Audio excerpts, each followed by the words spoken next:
안녕하십니까. 콘스탄트 김의 티스와 함께 돈 버는 아카데미. 이번 시간에는 돈 버는 절세, 슬픈 세금, 그리고 세상의 이상한 세금에 대해서 알아보도록 하겠습니다. 조세 부과에는 4원칙이 있다고들 합니다. 첫 번째는요, 공평해야 됩니다. 국민은 누구나 자신의 능력에 따라서 세금을 부담해야 됩니다. 그 다음에 두 번째는 확실해야 됩니다. 납세자가 납세에 대해서 확실하게 알 수 있도록 간단 명료하게 납세 방법하고 납세 시기하고 납세액을 규정해야 됩니다. 그리고 세 번째는요, 편의입니다. 납세자가 가장 편리한 시기와 장소, 그 다음에 편리한 방법으로 징수가 돼야 될 것 같습니다. 그리고 마지막으로요, 징세비를 최소화시켜야 됩니다. 세금 징수의 비용을 최소화하는 것이 바로 조세부가 4원칙의 마지막이 되겠습니다. 이 말은 누가 했을까요? 바로 애담 스미스가 했습니다. 그러나 이러한 조세부가 4원칙에도 불구하고 우리나라 조선시대 1800년대에는요, 아주 황당한 가렴지구가 횡행합니다. 예를 들어 보겠습니다. 황구첨정이라고 해서요, 군포를 징수하는데 15세 이상자한테 했습니다. 그런데 어린애한테도 군포를 징수했습니다. 그 다음에 백골징수라고 해서요, 죽은 사람한테도 군포를 징수했다는 것이죠. 자, 그 다음에 인징이라고 해서요, 만약에 군포를 내야 될 사람이 유랑객이 되거나 아니면 마을을 떠났다. 그랬을 때 바로 이웃한테도 군포를 징수하는 그런 연대 책임을 물었습니다. 그 다음에 족징이라고 해서요, 친척 중에 누군가가 도망갔다. 그랬을 때는 친척한테 군포를 징수했습니다. 그 다음에 마을 전체에 대해서 동징이라고 해서요, 부족한 부분에 대해서 마을 전체에 군포를 징수했습니다. 마치 제멋대로 그 세금을 거뒀다는 것이죠. 이렇듯 삼정의 문란 시대에는요, 바로 백지징세라고 해서 토지가 없어도 과세를 한다. 이런 내용도 있고요. 그 다음에 도결이나 방결처럼요, 실제 세액의 몇 배를 마음대로 징수하고, 그 다음에 공금을 마음대로 유용하는 이런 일들이 자행되고 있었습니다. 이렇듯 1800년대를 최악의 조선시대로 만든 것은 바로 가렴주구라는 것이죠. 그 마음대로, 법에도 없는 것을 마음대로 걷는 그런 세금이 가장 무서웠는데요. 이로 인해서 우리 그 조선시대 사람들은요, 근면하게 일할 수가 없습니다. 왜냐하면요, 일하면 전부 다 뺏어가기 때문에 남자들은 대부분 일을 하지 않았답니다. 1900년대가 돼서 일제시대 때나 아니면 해방 전후에도 이런 세금들이 있었습니다. 가옥세라고 해서 지금으로 말한다면 뭐 재산세 정도가 되겠죠. 그 다음에 잡종세라고 해서요, 피아노를 사거나 금고를 샀다. 이랬을 때도 세금을 부과합니다. 그 다음에 기생세라고 해서요, 기생이 되면 당연히 세금을 내야 된다. 이것이 되겠습니다. 그 다음에 입정세라고 해서요, 요정 같은 고급 술집을 드나들 때, 그 드나들 때마다 세금을 내야 되겠죠. 그 다음에 인력거를 탈 때도 마찬가지고, 리어거를 탈 때도 마찬가지고, 그 다음에 자전거를 구입하거나 탈 때도 마찬가지가 되겠습니다. 그래서 인력거세, 리어거세, 자전거세 등이 부과됩니다. 지금으로 본다면 어떻습니까? 자동차세 같기도 하죠? 자, 그렇다면요, 세계 각국의 이상한 세금들을 좀 알아보도록 하겠습니다. 먼저 인도가 되겠습니다. 인도는 에어컨세가 있습니다. 식당에서 에어컨을 틀고 장사를 하면은요, 거기에 대해서 일정률의 세금을 부과합니다. 왜냐하면 에어컨을 틀게 된다면은요, 전기를 그만큼 소비하겠죠? 결국 뭐냐면 환경 오염의 주범이 된다고 해서 거기에 대해서 세금을 부과합니다. 개세도 있습니다. 스위스에서는요. 우리나라도 옛날에 축견세가 있었죠. 개를 키우면 개의 몸무게 아니면 뭐 마리수에 따라서 세금을 부과합니다. 그 다음에 수염새도 있습니다. 러시아에서는요, 마음대로 수염을 키울 수가 없습니다. 그래서 부자들만 수염을 키우고 평민들은 모두 다 수염을 깎아야 됐습니다. 안 그렇다면요, 수염세를 내야 됐기 때문이죠.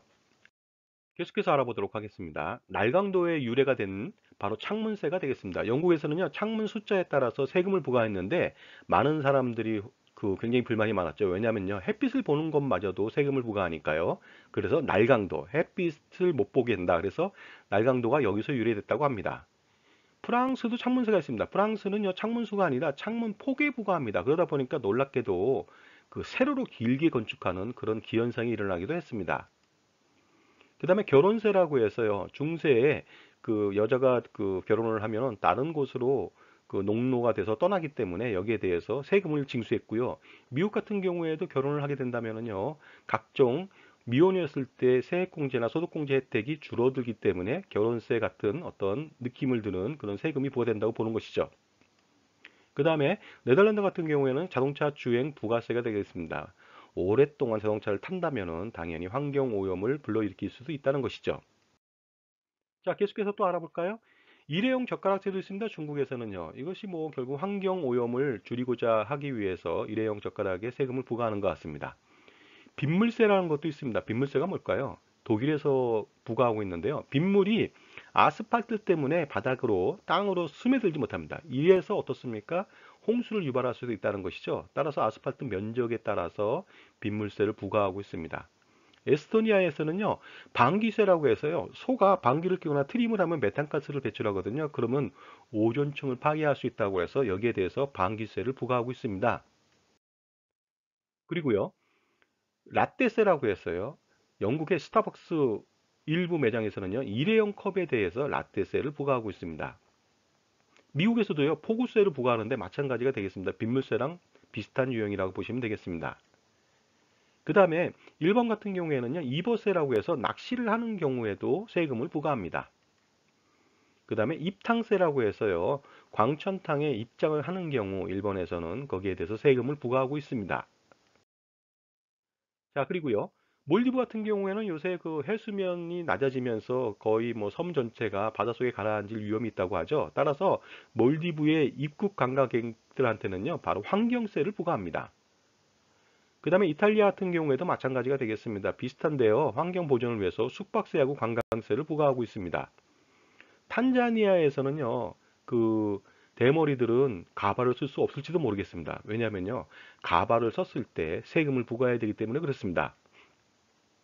그 다음에 미국 같은 경우에는요, 문신을 하거나 피어싱을 해도 세금을 부과합니다.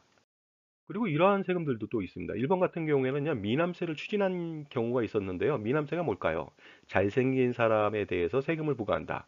그래서 그 돈으로 못생긴 사람이 결혼을 할 수 있도록 재원을 만들어준다. 이런 것이 되겠는데 황당하죠. 어떤 게 미남의 기준인지 잘 모르겠습니다. 그 다음에 비만세도 있습니다. 비만을 유발하는 설탕 첨가물이 들어있다. 햄버거나 청량음료 등에 과세를 하는데 여기에는 많은 나라들이 참여하고 있습니다. 프랑스, 칠레, 헝가리, 멕시코 등이 있습니다. 그 다음에 설탕세도 있죠. 비만 유발 설탕의 첨가물. 그 다음에 청량음료에 과세를 합니다. 영국도 그렇습니다.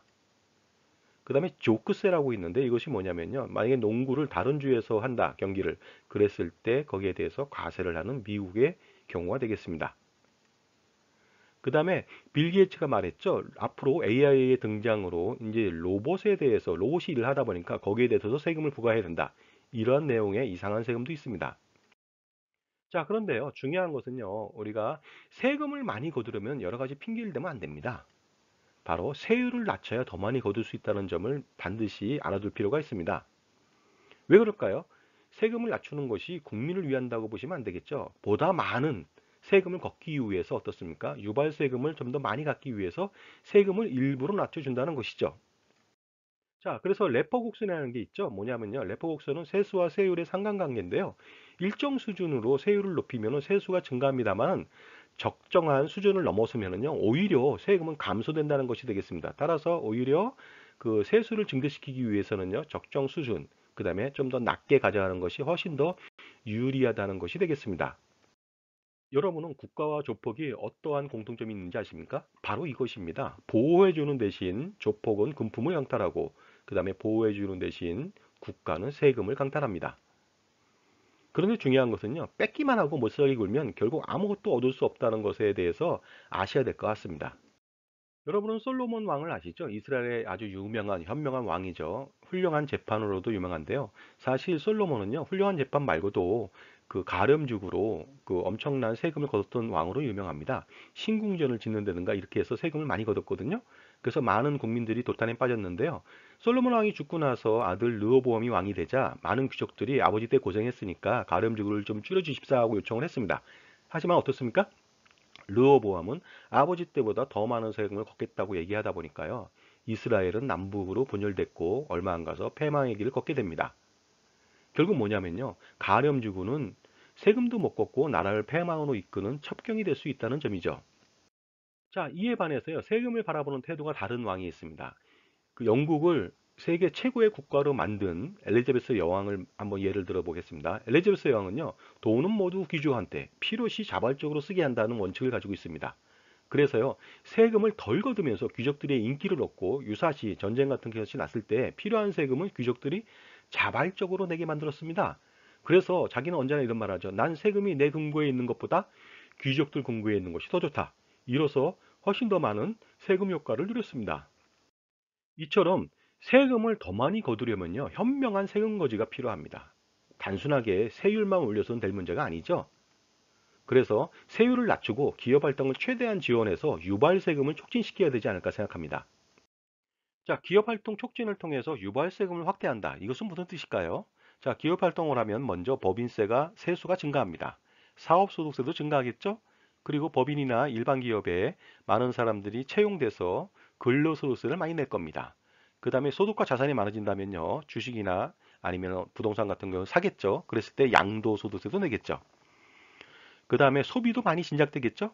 소비세인 부가가치세도 증가합니다. 그 다음에 고가품에 대해서도 살 수 있겠죠? 개별 서비스도 증가합니다. 유류세나 레저세도 증가하겠죠?